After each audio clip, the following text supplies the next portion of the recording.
For nearly 4 years, an American Marine veteran has been held in Iran. Now Congress is taking action in an attempt to try to win his freedom. A House resolution calling on Iran to release Amir Hekmati and other American political prisoners being held there. A vote could come as early as next week. And just this week, the Senate unanimously adopted a companion resolution. Hekmati was arrested by Iran and accused of spying for the CIA back in 2011.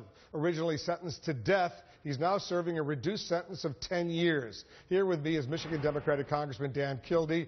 Amir Hekmati, Mr. Congressman, as you know, he's from your district. He's from Flint, Michigan. Are you optimistic that any of these resolutions in the Senate and the House, even if passed overwhelmingly, unanimously, will have any impact on the Iranian regime? Well, we do think that it makes a difference. And the discussions that we've had with people closer to Iranian officials have confirmed for us that it matters to them what the U.S. Congress says and thinks, despite what some of the bluster might indicate or what some of their public statements might show us. It matters what the Congress says and thinks about Iran, and I think it will make somewhat of a difference in their thinking. A lot of people think it was a blunder on the part of the Obama administration not to specifically include release of Amir Hekmati and the 3 other Americans as part of a deal to ease sanctions and to get this nuclear deal with Iran off the table. That should have been a direct linkage to that, and it wasn't. Was that a mistake? Well, I think if there was a mistake, it might have been not requiring their release before any negotiations would even be considered. Why didn't they? But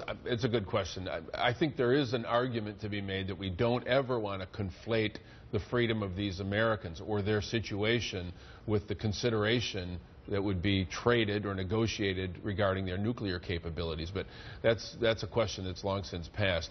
Once the negotiations are underway, I have made it clear, and I know that this is Amir Hekmati's own opinion, he does not want to be a part of this deal. He doesn't want to be traded because the clear implication would be that there would have been concessions regarding Iran's nuclear capabilities in order to extract his freedom. This guy is a U.S. Marine. He's a patriot. He does not want to put himself or his country in that position.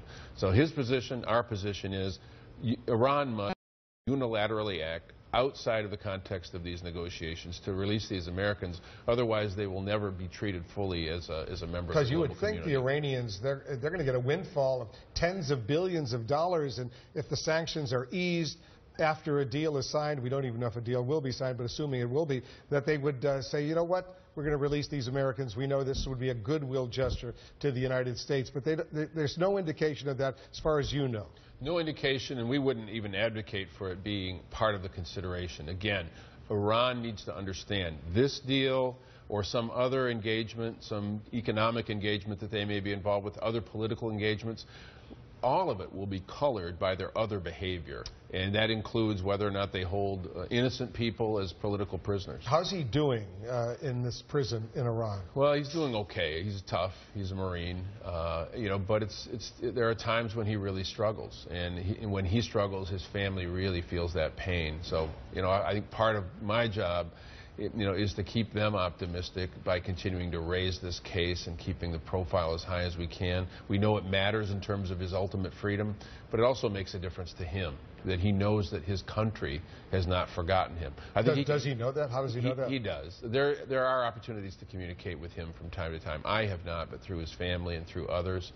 And it really makes a difference to him. And I can only imagine how it must to know that he's not forgotten, that the Congress of the United States perhaps very soon will take up a resolution calling for his freedom would give him a lot of strength. So while we think ultimately the reason to do it is to get him home, we know that it matters in terms of his ability to sustain himself. And as far as you know, you're a Democrat, but Republicans, liberals, conservatives, you're going to get almost unanimous support. Is anybody going to be opposing to what you're doing? I haven't had a member say no yet. Chairman McCall signed on to my resolution. He was just on your show. Members on both sides of the aisle and the entire political spectrum have signed on to this resolution. We're gaining more members every day. Congressman Kildee, thanks very much for what you're doing. Good luck. Thank you. We hope this American and the other Americans are released quickly. Appreciate it very much. Thanks for keeping the issue out in the forefront. Thanks, Wolf.